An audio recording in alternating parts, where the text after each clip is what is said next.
I'm starting things off with the latest from the Prince George's County zebra saga. Yes, there's more. Jerry Lee Holly, the owner of the escaped zebras in Upper Marlboro, who's facing animal cruelty charges, has sold 2 of his zebras at auction in Cooksville, Tennessee. One male, one female. The next day, the zebras went on the auction block. A dozen of them were sold, 2 belonging to Jerry Holly. They belong to Jerry Holly. So, 7,100 right over here. I one day want to be rich enough or have boots dirty enough to bid on zebras. Jerry must be trying to raise lawyer money. He can't start a GoFundMe after what happened to those zebras. The public will tell him to go fund himself, among other choice words. Now, you can tell this is on location in Tennessee just from that auctioneer's accent. Salute to the WSA 9 team for taking that field trip. I hope y'all stopped somewhere for ribs and rewarded yourselves for enduring the smell of exotic animals and the people that buy them. Next up, let's head to Virginia and revisit one of the more interesting nuggets of the governor's race. Governor-elect Glenn Youngkin's 17-year-old son attempted to vote for his father despite being a year too young to legally vote. And he did it twice, according to the Fairfax County Director of Elections. We're told he showed his ID at a polling facility but was turned away because he is underage. Again, this happened twice and at the Great Falls Library.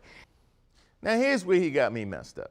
He came back the second time alleging a 17-year-old friend had been allowed to vote. Come on, man. Poll workers literally have one job. They know the legal age to vote. Don't come back later like, are you sure? Are you sure you're sure?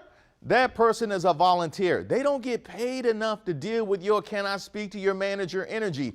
Now here's where it gets all the way messed up. You dry snitched on your classmate who said he voted at 17. You were willing to give your boy a voter fraud charge to help your dad win. Now, that's a good son, but a terrible friend and citizen. But it is a good son. Glenn Youngkin is thinking, man, that boy couldn't have let me have one day to celebrate without a scandal. No, he could not. Go ahead and go out in the driveway and shoot you some jumpers, Glenn. It's going to be all right. Now, I'm wrapping things up with this next story out of D.C.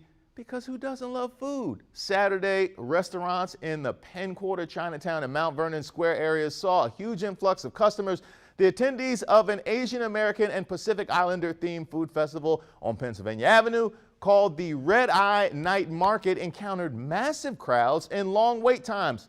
So many of them just gave up. Hell hath no fury like scores of hungry people. I know. I've done dinner shows.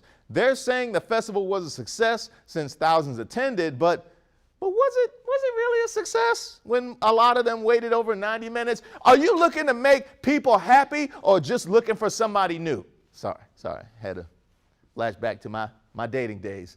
The frustrated took their appetites elsewhere and took their slander to Reddit, and let me tell you, nothing is more disrespectful than a hangry person with a smartphone. One person commented, "This feels like the Fire Festival." Hey, at least they had cheese sandwiches there.